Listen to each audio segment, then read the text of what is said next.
கொஸ்து சூப்பராக ரெடி ஆயிடுச்சு. சுட சுட சாதம் வடித்து அதை போட்டு அதில் இந்த கத்திரிக்காய் கொஸ்தை போட்டு சாப்பிட்டோம்னா அவ்வளோ அவ்வளோ டேஸ்ட்டு சொல்லவே முடியாது. அவ்வளோ டேஸ்ட்டாக இருக்கும். வாங்க எப்படி செய்யலான்னு பார்ப்போம். Hi friends, welcome to Annan's recipes.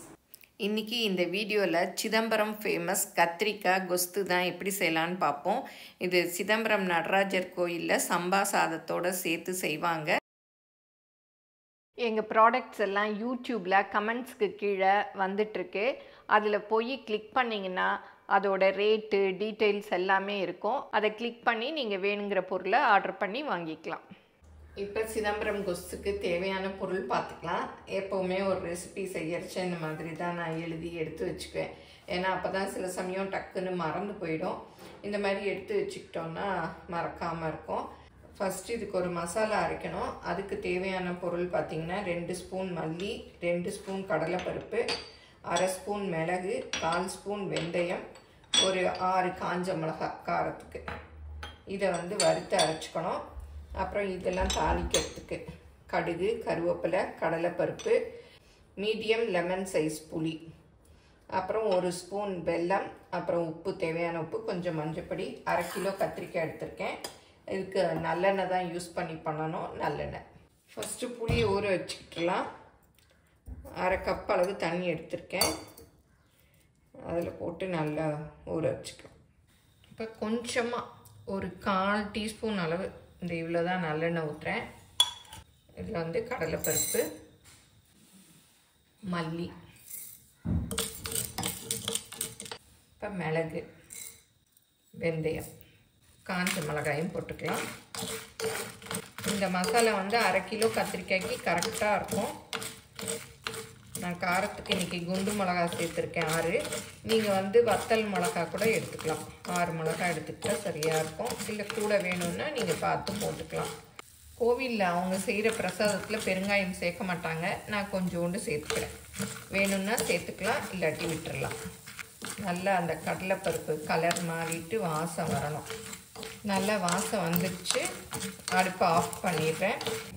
இப்போ இது ஒரு பிளேட்டுக்கு மாற்றிக்கிறேன். இது கேஸ்ட் அயன்கிறதுனால அப்படி இருந்ததுன்னா ரொம்ப கருகிடும். ஹீட் ரொம்ப நேரம் இருக்கும். அப்புறம் கருகல் வாசம் வந்துடும். இந்த மாதிரி லேசாக நறுக்கிக்கணும். அப்போ தான் சீக்கிரம் குழஞ்சி வேகும். இந்த கொஸ்துக்கு நல்லெண்ணெய் ஊற்றி செஞ்சால் தான் நல்லாயிருக்கும். ஒரு 4 ஸ்பூன் அளவு ஊற்றிக்கிறேன். 1/2 கிலோவுக்கு 4 ஸ்பூன். எண்ணெய் காஞ்சதும் கடுகு போட்டுக்கலாம். இந்த மாதிரி இதுவும் ஒரு தொக்கு மாதிரி தான். இதுக்கெலாம் நல்லெண்ணெய் நிறைய ஊற்றினா தான் நல்லாயிருக்கும். கடுகு வெடிக்குது. இப்போ கடலைப்பருப்பு போட்டுக்கலாம். இந்த மாதிரி மண் சட்டியில் போட்டோன்னா சில சமயம் இந்த மாதிரி பொங்கிட்டு வருது. அது என்னன்னு உங்களுக்கு தெரிஞ்சால் சொல்லுங்கள். அது நல்லெண்ணெய்னாலையா என்னன்னு தெரியல. இப்போ நறுக்கி வச்சுருக்க கத்திரிக்காயும் போட்டுடலாம்.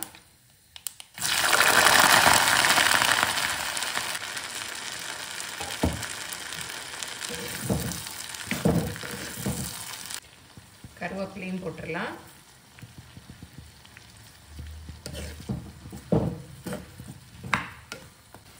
மஞ்சள் பொடி ஒரு 1/2 டீஸ்பூன் போட்டுக்கலாம். அப்புறம் இதுக்கு தேவையான உப்பு போட்டு நல்லா மிக்ஸ் பண்ணிக்கலாம். இது நல்லா ஆறிடுச்சு. மிக்சியில் போட்டு பவுடர் பண்ணிக்கலாம். இந்த மாதிரி அரைச்சிக்கணும். ரொம்ப ஃபைன் பவுடராக வேணாம், கொஞ்சம் கரகரப்பாக அரைச்சிக்கலாம். இப்போ புளியையும் கரைச்சிக்கலாம். இப்போ நல்லா வதங்கிடுச்சு. இதை ஒவ்வொருத்தங்க என்ன பண்ணுவாங்க, அப்படியே எடுத்துகிட்டு மிக்சியில் போட்டு அப்படியே 1-2 அரைச்சிக்குவாங்க. நம்ம மேஷர்லேயே இந்த மாதிரி மேஷ் பண்ணிக்கலாம். இந்த மேஷர் எங்கள் அண்ணன் ஷாப்பில் இருக்குது. பாருங்க, நல்லா மேஷ் ஆயிடுச்சு. இது எவர் சில்வர் தான். புளி தண்ணி ஊற்றுறதுக்கு முன்னாடி இந்த மாதிரி மேஷ் பண்ணிக்கணும். அப்புறம் இந்த அளவு மேஷ் ஆகாது. இப்போ நல்லா மேஷ் ஆயிடுச்சு. இந்த மாதிரி க்ளீனாக போயிடும். இதை அப்படியே நம்ம கழுவிட்டு வச்சுக்கலாம். எவர் சில்வர்னால மரப்பிடி இருக்கிறதுனால கையும் சுடாது. இப்போ கரைச்சி வச்சுருக்க புளி ஊற்றிடலாம். நல்லா புளியோட பச்சை வாசம்லாம் போயிட்டு அப்படியே இந்த கத்திரிக்காயோட நல்லா அந்த புளி டேஸ்ட்டு சேரணும், நல்லா தொக்கு மாதிரி வரணும். இப்போ அரைச்சி வச்சுருக்க பொடியெல்லாம் இதில் போட்டுடலாம், நல்லா மிக்ஸ் பண்ணி விட்டுடலாம். இந்த கொஸ்துக்கு வாசமே இந்த பொடி தான். கடைசியாக ஒரு ஸ்பூன் வெல்லம் வேணும்னா சேர்த்துக்கங்க, போட்டால் டேஸ்ட் நல்லாயிருக்கும். தொக்கு மாதிரி வரணும், அது வரையும் அப்படியே அடுப்பை குறைச்சி வச்சு அப்படியே மிக்ஸ் பண்ணிவிடலாம். நீங்களும் சுவையாக சமைக்கணுமா எங்கள் மசாலா பொடிகளை யூஸ் பண்ணி பாருங்கள். அதெல்லாம் வாங்கணுன்னா ஸ்க்ரீனில் வர்ற வெப்சைட்டுக்கும் வாட்ஸ்அப் நம்பருக்கும் போய் ஆர்டர் பண்ணிங்கன்னா நீங்கள் வேணுங்கிறத வாங்கிக்கலாம். இப்போ உப்பெல்லாம் செக் பண்ணிக்கோங்க. பாருங்கள் எண்ணெய் அப்படியே தெளிஞ்சிட்டு வருது. நல்லா இது எண்ணெய் மிதக்க இருந்தால் தான் சூப்பராக இருக்கும். நல்லெண்ணெய் பத்தலைன்னா இப்போ கூட கொஞ்சம் நீங்கள் ஊற்றிக்கலாம். இப்போ உப்பு கொஞ்சம் பத்தலை போட்டுக்கிறேன். இந்த மாதிரி கொஞ்சம் தள்ளி இந்த கத்திரிக்காய் தொக்கை பண்ணிவிட்டு நல்லெண்ணெய் ஊற்றிட்டு அப்படியே டக்குன்னு சூடாயிடும். இப்போ எண்ணெய் பிரிஞ்சு அப்படி வருது பாருங்கள். இந்த ஸ்டேஜில் அடுப்பை ஆஃப் பண்ணிடலாம். அப்படி நல்லா சூப்பராக வந்துடுச்சு பாருங்க.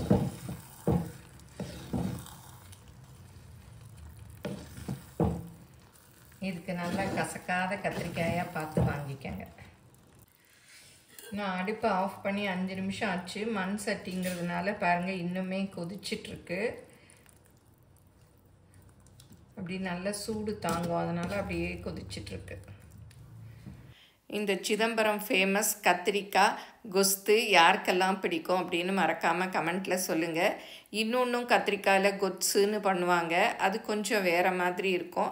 இது ரொம்பவே டேஸ்ட்டாக இருந்தது, நல்லா இருந்தது. நான் சாதத்தில் போட்டு பிசைஞ்சு சாப்பிட்டேன், தோசைக்கும் தொட்டு சாப்பிட்டேன், ரொம்பவே நல்லா இருந்தது. இது கிட்டத்தட்ட புளியோதரை டேஸ்ட்டில் இருந்தது, கத்திரிக்காய் புளியோதரைன்னு கூட சொல்லலாம், அவ்வளோ நல்லா இருந்தது. ஃப்ரிட்ஜில் மீதி இருந்தால் கூட ஸ்டோர் பண்ணி வச்சு சாப்பிட்லாம், ரொம்பவே டேஸ்ட்டாக இருந்தது. சுட சுட சாதத்தை போட்டு அதில் இந்த கத்திரிக்காய் கொஸ்தை போட்டு பிசைஞ்சு குழந்தைகளுக்கு ஊட்டி விட்டா கத்திரிக்காய் சாப்பிடாத பிள்ளைங்க கூட அவ்வளோ விரும்பி சாப்பிடுவாங்க. ஏன்னா இதில் கத்திரிக்காய் இருக்குன்னே தெரியல, அவ்வளோ டேஸ்ட்டாக இருக்குது. இதை இட்லி தோசை வெண்பொங்கல் கூட எல்லாம் சிதம்பரத்தில் ஹோட்டல்லாம் கொடுக்குறாங்க. தேங்காய் இல்லாதனால இதை லஞ்ச் பாக்ஸ்க்கும் கொடுத்து அனுப்பலாம், ரொம்பவே நல்லாயிருக்கும். இந்த வீடியோ உங்கள் எல்லாருக்கும் பிடிச்சிருக்கும்னு நினைக்கிறேன். பிடிச்சிருந்தால் லைக் பண்ணுங்கள், எங்கள் சேனலை மறக்காமல் சப்ஸ்கிரைப் பண்ணுங்கள். ஃபேஸ்புக் இன்ஸ்டாகிராமில் அன்னம்ஸ் ரெசிபீஸை ஃபாலோ பண்ணுங்கள், உங்கள் ஃப்ரெண்ட்ஸுக்கும் ஷேர் பண்ணுங்கள். தேங்க்யூ.